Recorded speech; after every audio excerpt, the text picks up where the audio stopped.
2024 IPL এর কথা নিশ্চয়ই আপনাদের খেয়াল আছে। চেন্নাই সুপার কিংস এর জার্সিতে মাঠে নেমেছিলেন মুস্তাফিজুর রহমান এবং চেন্নাই সুপার কিংসে কিন্তু সেবার খেলেছিলেন মাতিসা পাতিরানাও। মুস্তাফিজ 9টা ম্যাচ খেলেছিলেন, নিয়েছিলেন 14 উইকেট। এরপর এনওসি জটিলতার কারণে তাকে দেশে ফিরে আসতে হয়েছিল। আর পাতিরানা তিনি 6 ম্যাচ খেলে উইকেট নিয়েছিলেন 13টা। অর্থাৎ সেই আসরে মুস্তাফিজ এবং পাতিরানা দুজনে কিন্তু সফল ছিলেন এবং দুজনকে দারুণভাবে ব্যবহার করেছিলেন মহেন্দ্র সিং ধোনি। সেবার যতদূর আমার মনে পড়ে যে মুস্তাফিজকে দিয়ে পাওয়ার প্লেতে একটা ওভার করানো হতো, এরপর মাঝের ওভারগুলোতে মুস্তাফিজ এসে আরো একটা ওভার করতেন এবং ডেথ ওভারে গিয়ে তিনি বাকি দুটো ওভার করতেন। আর পাতিরানাকে ধোনি কিন্তু ব্যবহার করতেন 10 বা 11 ওভার পরে, তারপরে গিয়ে তাকে দিয়ে টানা 4টা ওভার করানো হতো এবং সেই ম্যাচগুলোতে কিন্তু চেন্নাই সুপার কিংস সাফল্য পেয়েছিল।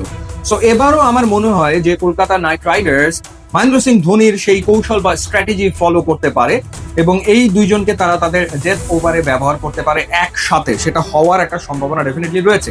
কেকেআর সুনির্দিষ্টভাবে টার্গেট করেছিল এই দুজন ক্রিকেটারকে এবং আপনি যদি অপশন দেখেন তাহলেই বোঝা যাবে পাতিরানাকে নেওয়ার ব্যাপারে তারা ডিটারমাইন্ড ছিল। সেই কারণে 18 কোটি পর্যন্ত দাম উঠে গেছে পাতিরানার এবং মুস্তাফিজকেও তারা নিয়েছে। প্রথমে দিল্লি এবং চেন্নাই সুপার কিংস ফাইট করার পর কেকেআর জয়েন করেছে এবং তারপর তারা 9 কোটি 20 লাখ রুপিতে মুস্তাফিজকে দলে নিয়েছে। সুতরাং এই দুজনকে নিয়ে তাদের স্পেসিফিক প্ল্যান আছে। হ্যাঁ, হয়তো কোনো কোনো ম্যাচে দেখা যাবে যে মুস্তাফিজ একাদশে থাকবে, পাতিরানা বাইরে থাকবে, আবার কোনো ম্যাচে হয়তো বা পাতিরানা খেলবে, মুস্তাফিজকে বাইরে থাকতে হতে পারে। বাট এমনটা হওয়ার সম্ভাবনা রয়েছে যেমনটা চেন্নাই করেছিল 2024 আইপিএল এ মহেন্দ্র সিং ধোনির ডেফিনেটলি পরিকল্পনায় যে একই সাথে পাতিরানা এবং মুস্তাফিজকে ব্যবহার করা এবং ডেথ ওভারের 4টা ওভার এই দুজনকে দিয়ে করানো, সেটা হতে পারে।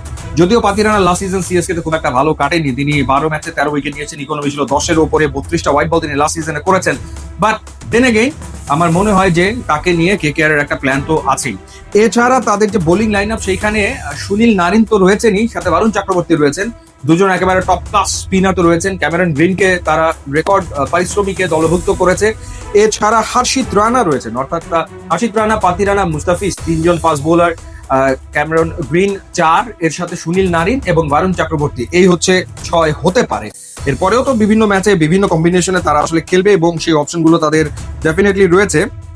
সেখানে তাদের রয়েছে ভাইভা আরোরা, এরপর রয়েছে আকাশদীপ, এরপর রয়েছে উমরান মালিক রয়েছেন, এরপর সোলাঙ্কি এবং কার্তিক তিয়াগি রয়েছেন। বাট যে প্রথমে যে 6 জনের কথা বললাম, এই 6 জনই আসলে কলকাতা নাইট রাইডার্স এর এই আসরের মূল বোলার হতে চলেছে।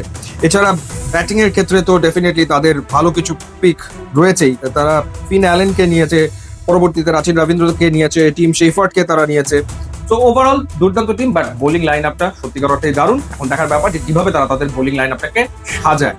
ইউটিউব এবং ইনস্টাগ্রাম লিঙ্ক আছে, আপনারা যদি যোগ দেন তাহলে খুবই খুশি হবো। And thanks for watching.